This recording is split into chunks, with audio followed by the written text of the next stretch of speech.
وآخر دعواهم أن الحمد لله رب العالمين۔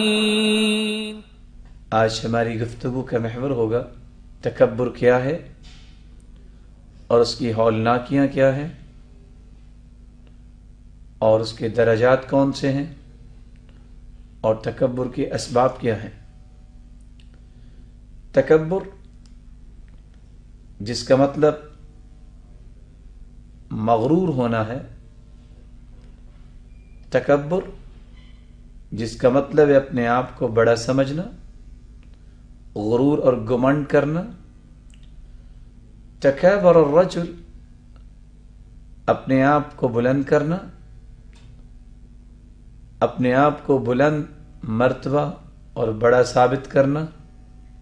کبر علیہ الامر عربی زبان میں جب استعمال ہو تو اس کا مطلب ہوتا ہے کام اس پر دشوار ہو گیا، سخت ہو گیا، بھاری ہو گیا۔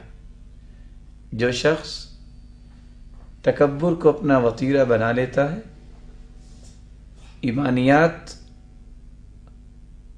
ایمانی زندگی کے ساتھ چلنا اس کا بڑا دشوار ہے، اس کے لیے اخروی زندگی بڑی ہی دشوار ہو سکتی ہے، بڑی ہی سخت اور بھاری ہو سکتی ہے۔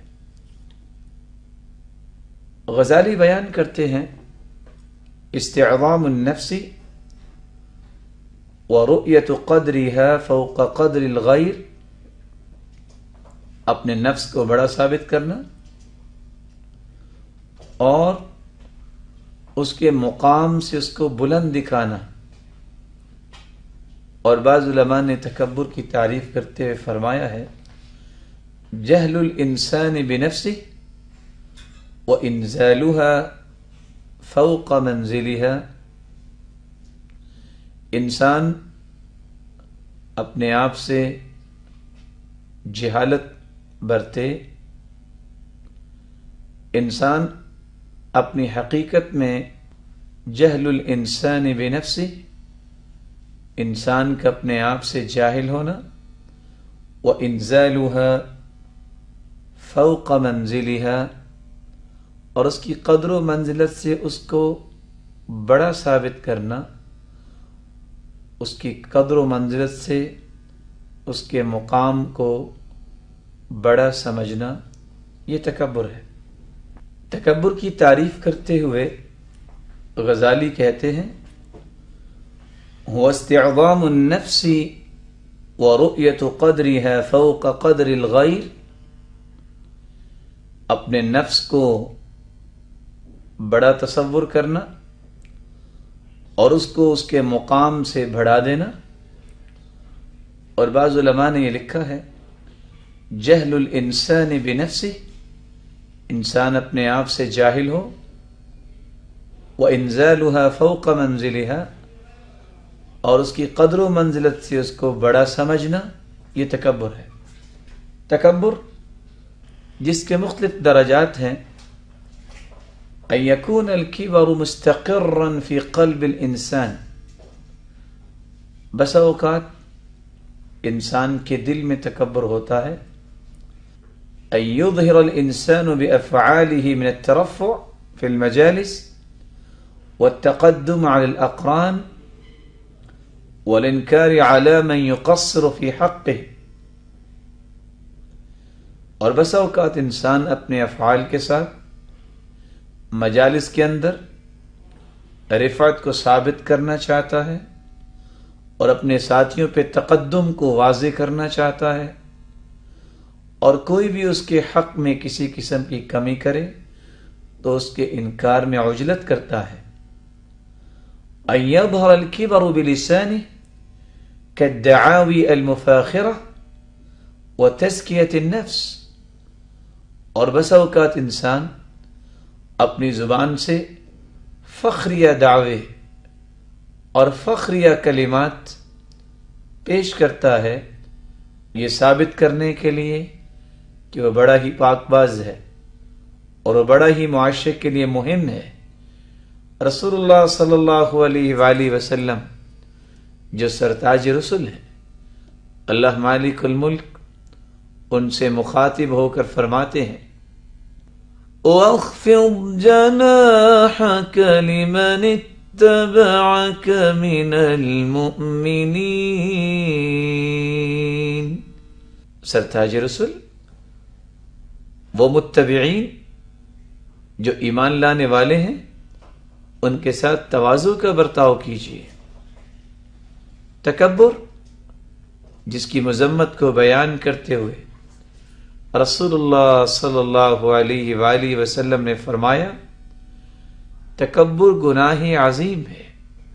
عیاض بن حمار رضی اللہ تعالی عنہ سے مروی ہے رسول اللہ صلی اللہ علیہ وسلم نے فرمایا ان اللہ اوحى الی ان تواضعوا ولا يفخر حتى لا يفخر احد على احد.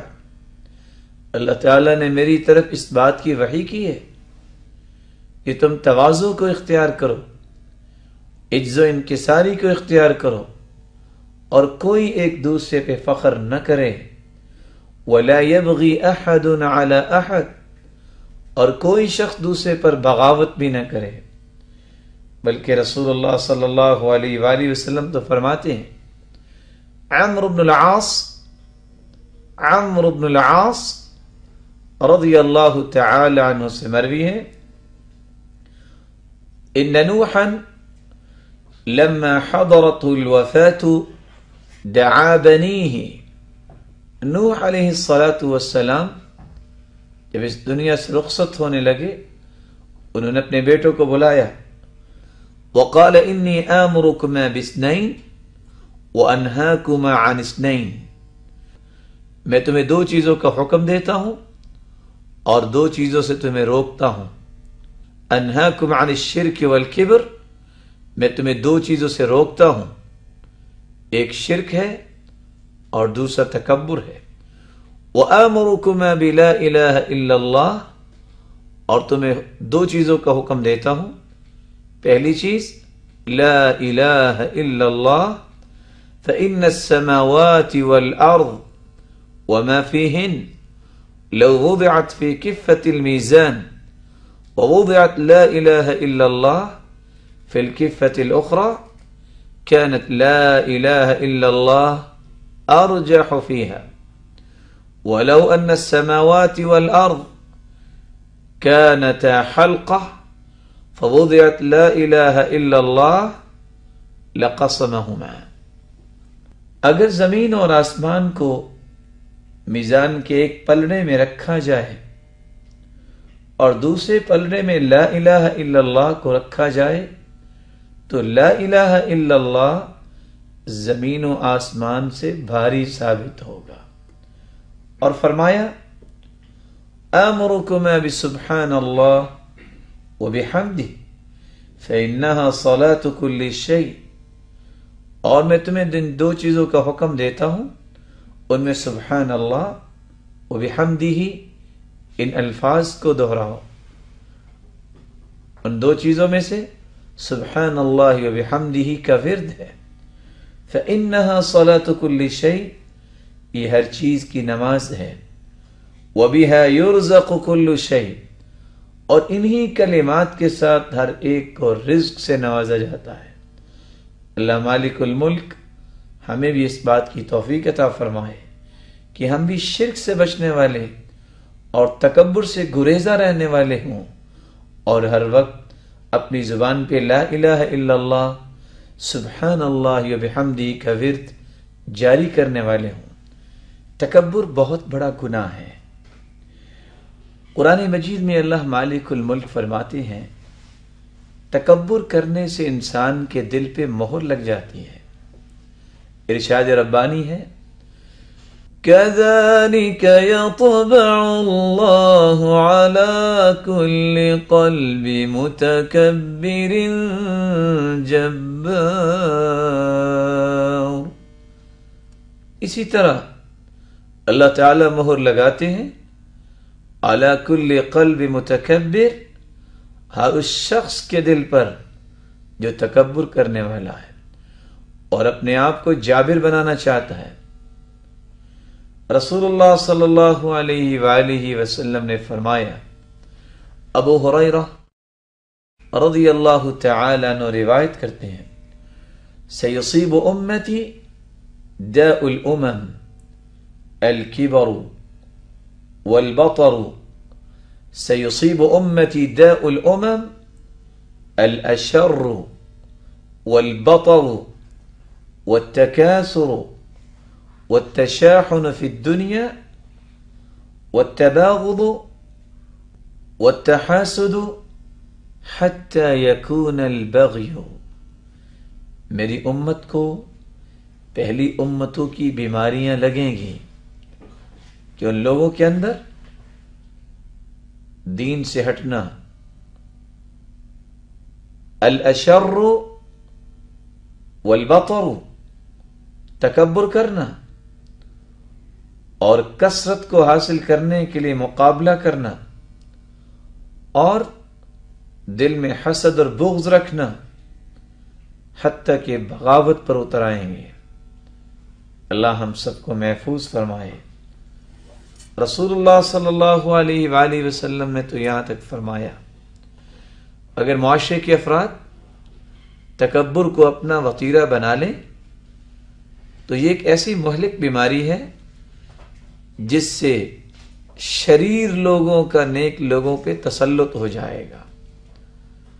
عبداللہ ابن عمر رضی اللہ تعالی عنہ سے مروی ہے، رسول اللہ صلی اللہ علیہ وسلم نے فرمایا، اذا مشت امتی مطیطا، جب میری امت مطیطا چلے گی، یعنی التبختر، یعنی بالتبختر ومد الیدین فی المشی، کہ ایک انسان دونوں ہاتھوں کو چلتے وقت لمبا کر کے کھول کے چلے گا اور تبختر کرتے ہوئے چلے گا لوگوں پہ اپنی فوقیت ثابت کرنے کے لیے، وَخَدَمَهَا أَبْنَاءُ الْمُلُوكِ، اور اس امت کی خدمت بادشاہوں کی اولاد کرے گی، ابناء فارس والروم، فارسیوں اور رومیوں کی اولادیں، سلط شرارها على خيارها، تو پھر نیک لوگوں پہ برے لوگ مسلط کر دیے جائیں گے۔ رسول اللہ صلی اللہ علیہ وآلہ وسلم نے تو فرمایا کہ تکبر یہ ایک مہلک بیماری ہے۔ فرمایا 3 چیزیں نجات دلانے والی ہیں اور 3 چیزیں ہلاک کر دینے والی ہیں۔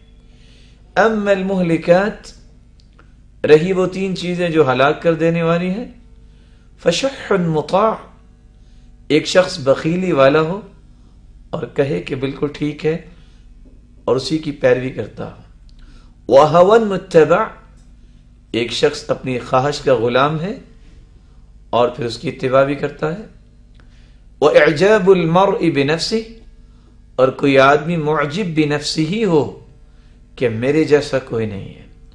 اس لیے قرآن مجید میں اللہ مالک الملک فرماتے ہیں، تکبر کرنے والا تو نقصان اٹھاتا ہے، خسارہ پانے والوں میں سے ہے۔ ارشاد ربانی ہے، وَاسْتَفْتَحُوا وَخَابَ كُلُّ جَبَّارٍ عَنِيدٍ، وہ لوگ نقصان اٹھانے والے ہیں جو تکبر کرنے والے ہیں اور جو عناد رکھنے والے ہیں دین اسلام کے ساتھ۔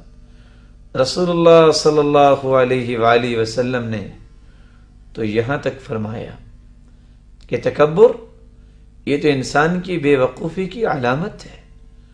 عبداللہ ابن عباس رضی اللہ تعالی عنہ سے مروی ہے، رسول اللہ صلی اللہ علیہ وسلم نے فرمایا، ما من آدمی الا فی رأسه حکمۃ بید ملک، کوئی بھی انسان ہے اس کی حکمت و دانائی اللہ تعالیٰ نے ایک فرشتے کے ہاتھ میں دی ہوئی ہے۔